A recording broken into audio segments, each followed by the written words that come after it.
আসসালামু আলাইকুম। কৃষিকথা রাজবাড়ির পক্ষ থেকে আপনাদের সবাইকে স্বাগতম। এটা আমার বিপ্লব সুপারের পেঁয়াজ ক্ষেত।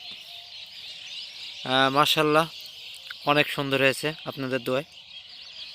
এই পেঁয়াজের বয়স 57 দিন রানিং। তা গাছগুলো অনেক সুস্থ সবল আছে। গাছের গ্রোথগুলো আপনারা দেখেন অনেক সুন্দর।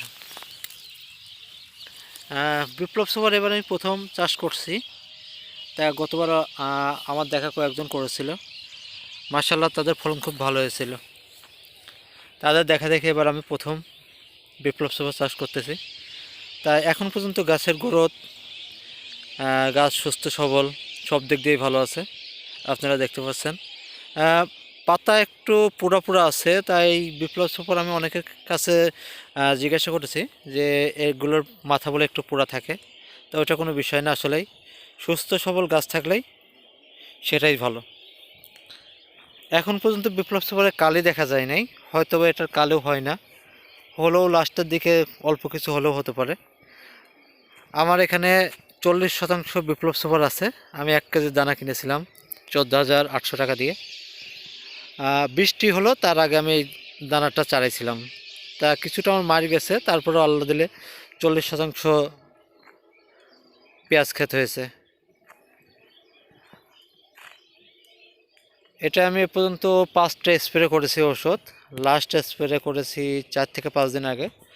লুনা, অ্যান্টাকল আর সুলেমান দিয়েছি, 3টাই বায়ার কোম্পানির। মার্শাল্লাহ দেখেন গাছের গ্রোথগুলো খুব সুন্দর। এখনও পেঁয়াজ নামে নাই ওইভাবে, তা কিছুটা গুটি দেখা যাচ্ছে, এই দেখেন কিছুটা গুটি দেখা যাচ্ছে।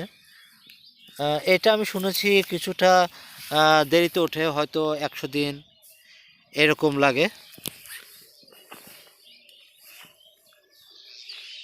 আপনারা কে কে বিপ্লব সুপার চাষ করেছেন অবশ্যই কমেন্টে জানাবেন। আর আমার এই চ্যানেলের পাশে থাকবেন। আমি একজন নতুন কৃষি উদ্যোক্তা, কখনো এভাবে ভিডিও করা হয়নি। তা এই প্রথম পেঁয়াজ নিয়ে ভিডিও করছি। তা দেখা যাক, সামনে আরও আমার সম্রাট জাত আছে, করসবিট জাত আছে, ইন্ডিয়ান একটা হাইব্রিড শুকসাগর আছে। আমি সবগুলো ধাপে ধাপে আপনাদের দেখাবো। তা দেখেন বিপ্লব সুপার আসলেই অনেক সুন্দর হয়েছে, কত সুন্দর দেখা যাচ্ছে। রোগবালাই বলতে কিছুই নেই, দেখেন।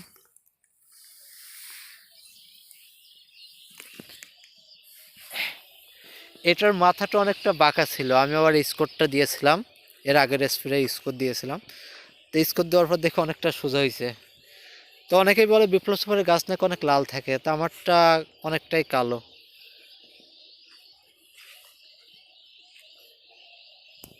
আপনারা যদি কেউ বিপ্লব সুপার চাষ করে থাকেন অবশ্যই আমাকে কমেন্টে জানাবেন, আমি আপনাদের সাথে যোগাযোগ রাখবো।